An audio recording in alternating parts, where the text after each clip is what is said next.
What's up with the running back market going on right now? Whose fault is it though? I think that's the question we got to ask. Whose fault is it?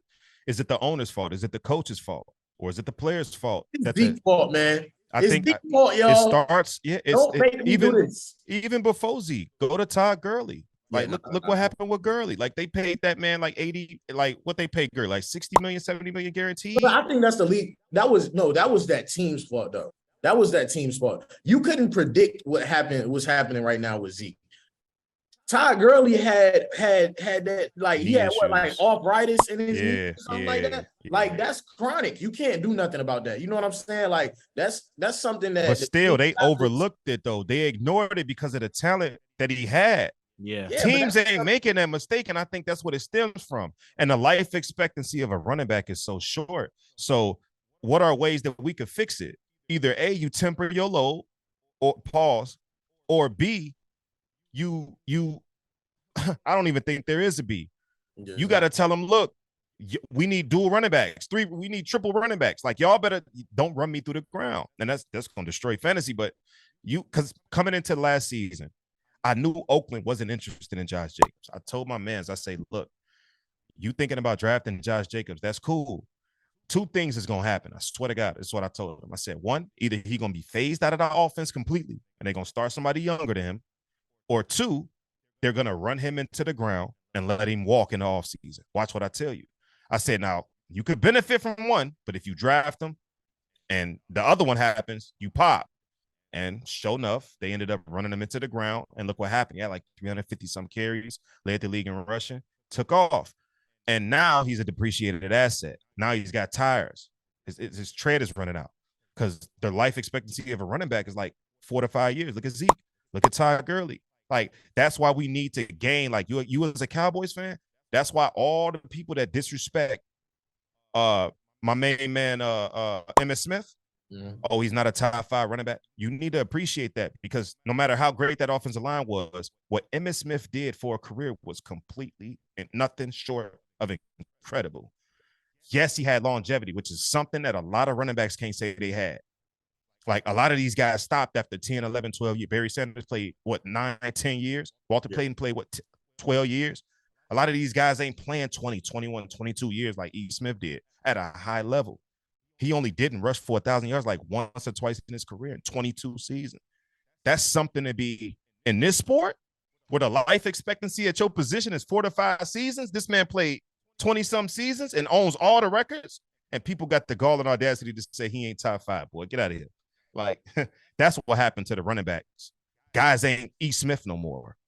Guys is not playing for 20 years. If you could tell me that your value doesn't depreciate after 5 years like Ezekiel Elliott, and that you can guarantee me at least 10 years, guys would sign second contracts. So that's why I said, is it on the players?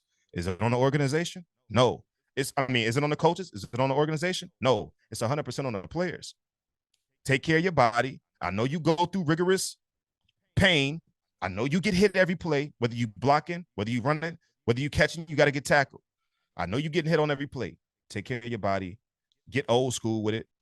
Call up E. Smith and ask him what he did to sustain this much longevity. Ask him what he did to maintain that, because that's the blueprint y'all need to start following. Because are they really wrong for not paying these guys? It's bogus. Yeah, it's bogus, but they're not wrong for not paying these guys. This is business.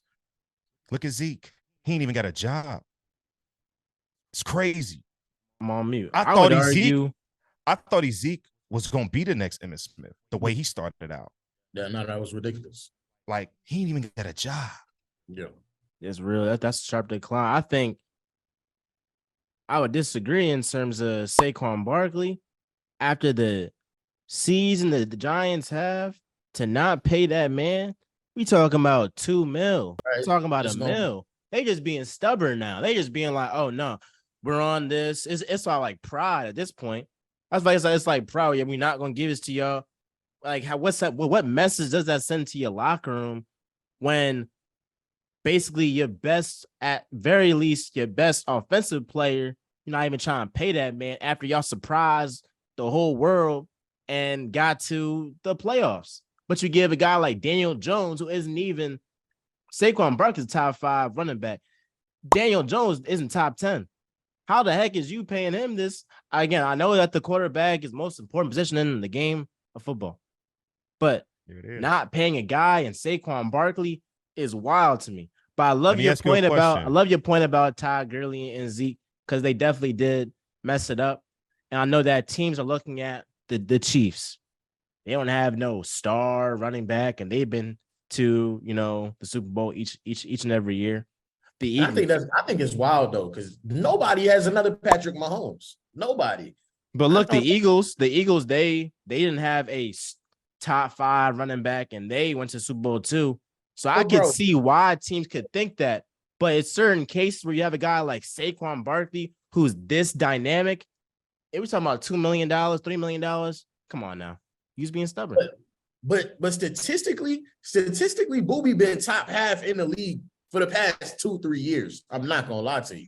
Like, I know he's not what you would consider to be. But he ain't no top 5 though. He's not top 5, but I know he's not considered what you would consider to be like a top 5 running back. But statistically, he's been top half of the league consistently for like 2-3 years now. I don't want to push it and say 3 or 4, but it's been like 2-3 years now. He's been consistently top half of the league.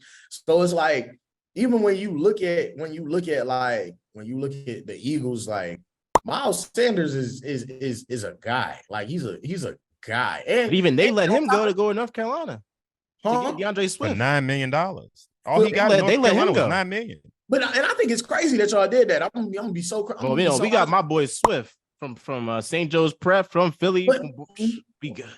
And let's be honest, though. And he's a guy. Why do you think the Eagles made that move to go get Swift? He's still on his rookie deal. I don't think the Eagles is going to re-sign Swift. He's got injury history. We got 5 running backs on the depth chart. Play the whole season? That's what I'm saying. Like, we got 5 guys on the depth chart, and most of the guys is on a rookie deal. Trey Sermon, rookie contract.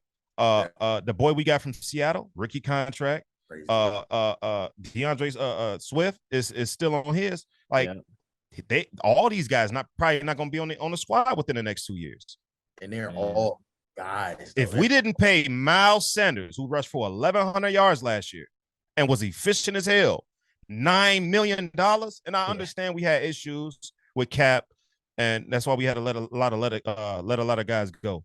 But $9 million, bro, for a guy that just gave you 1,100, and in my estimation, I would say he's pretty underutilized over the past 3 to 4 seasons. Miles Sanders is very underutilized. Mm-hmm. Like, we don't, and for him to come out here, then put up 1,200 yards, like, he double-digit touchdowns. Like, come on, bro, $9 million. We let him walk.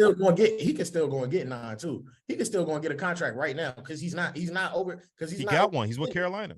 That's what I'm saying. He's not overextended. He's not overextended the way that at all.